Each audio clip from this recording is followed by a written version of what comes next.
Malipayon na pud nga pagbalik sa atong channel mga igsoon.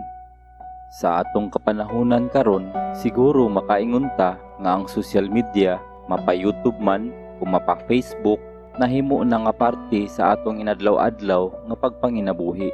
Ug dili sab nato ikalimod nga mauni karon ang kasagaran nato nga ginakuhaan og mga entertainment. Diri na ta mohilak, mukatawa, ug masuko. Usahay imbis nga gusto ta mag-relax samtang magtan-aw ta sa social media, mas stress na lang hinuon ta tungod kay makirid awi na lang pud ta sa mga isyu. Labi na karon sa isyu sa atong nasod, ma-showbiz man o mapolitika. Diha sa comment section, sa bisan unsa nga social media platform na ay tulo ka mga klase nga mga tao, diin mao ang mga basher, ang mga supporter ug ang mga neutral.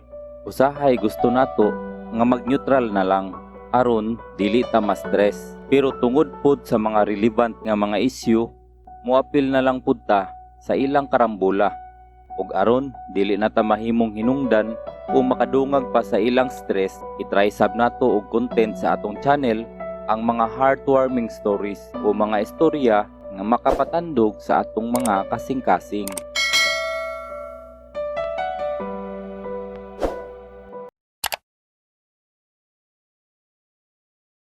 Usa ka adlaw ni ana, naay usa ka bata nga nagpanuigon og 8 anyos ug aduna siya gitipig-tipigan nga kwarta sa iyang kamot nga nagkantidad og $1.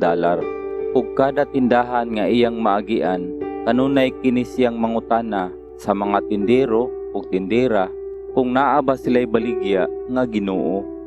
Ug tungod sa hunahuna sa mga tindero ug tindera nga iyang gipangutan-an, nga gibinuangan lang siya, wala kini nila baliha o gipapahawa pa kini sa ilang tindahan.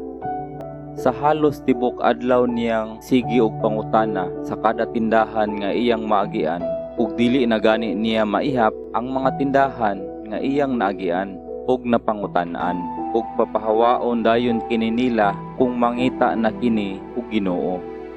Sa dihang mikilom-kilom na kay hapit na mo gabii, tungod sa iyang kakapoy ug gagutom, halos nawad-an na kini og paglaom. Ug sa dihang nakadesisyon na siya nga mopauli, anaa siya inaagian nga tindahan ug ang nagbantay niini usa ka tigulang nga lalaki ug bisig kini ug pang-arrange sa iyang mga tinda.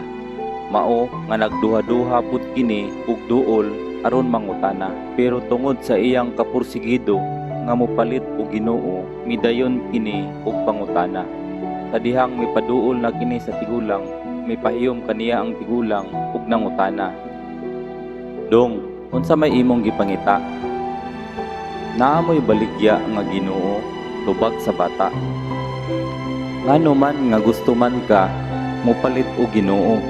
Sa dihang nakadungog ang bata sa tubag sa tigulang, ngitulo ang iyang luha. Tungod kay sukad masukad na ay tindero nga naminaw ug mitubag kaniya, ug midungag ang bata ug istorya sa tigulang nga nag-ingon, "Isa pa ko katuig kapin sa dihang namatay ang akong mga ginikanan ug ang akong uyuan na lang ang nag-atiman ako."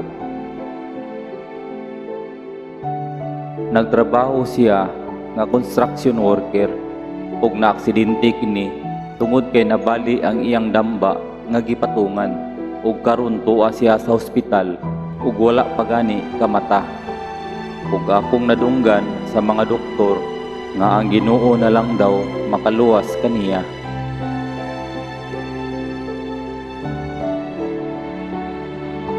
Tungod sa kainosente sa bata, nagtuo kini nga ang Ginoo usa ka mainom nga tambal. Human makadungog ang tigulang sa giistorya sa bata, miaksyon sab og tulo ang iyang luha ug ipangutanan niya ang bata kung pila di ay ang iyang kwarta. Ug ang tubag sa bata, "Aduna lang ko'y $1."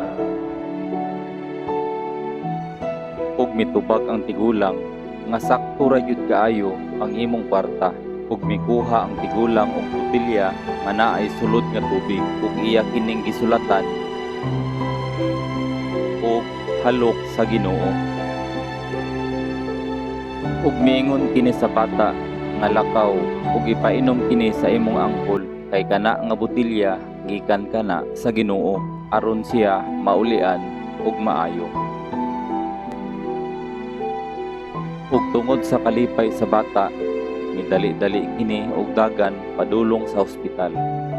Dala-dala ang botelya.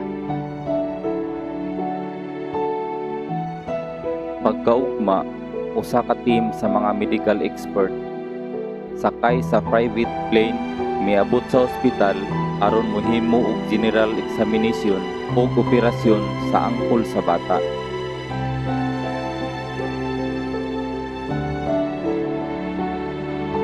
Human sa malampusong operasyon sa iyang angkol, naayo kini og naulian. Sa dihang padulong na sila i-discharge sa ospital, halos makuyapan ang iyang angkol tungod sa kadako sa bayronon sa ospital.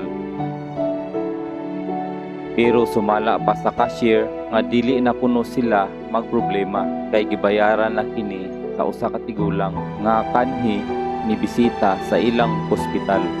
Ug sumala pa sab sa cashier nga ang tigulang maoy nag-request og usa ka team sa mga medical expert aron mo examine ug moopera kaniya. Ug nahibaw-an sa angkol sa bata nga ang tindero nga tigulang usa di ay kabilyonaryo nga nagasuroy sa iyang mga daghang tindahan. Ug karon makapasalamat kini sa tigulang miadto kini sa iyang tindahan, pero ingon pa sa nagbantay ni atong panahona wala na didto ang tag-iya. Milakaw na kini ngadto sa lain pa niya nga mga tindahan, pero nagbilin kini og sulat alang kaniya nga nag-ingon, ayaw kabalaka dong, wala kay utang nako, kay gibayaran na kini sa imong pag-umangkon. Swerte ka kay naa kay buutan nga pag-umangkon, siya maoy nagluwas kanimo.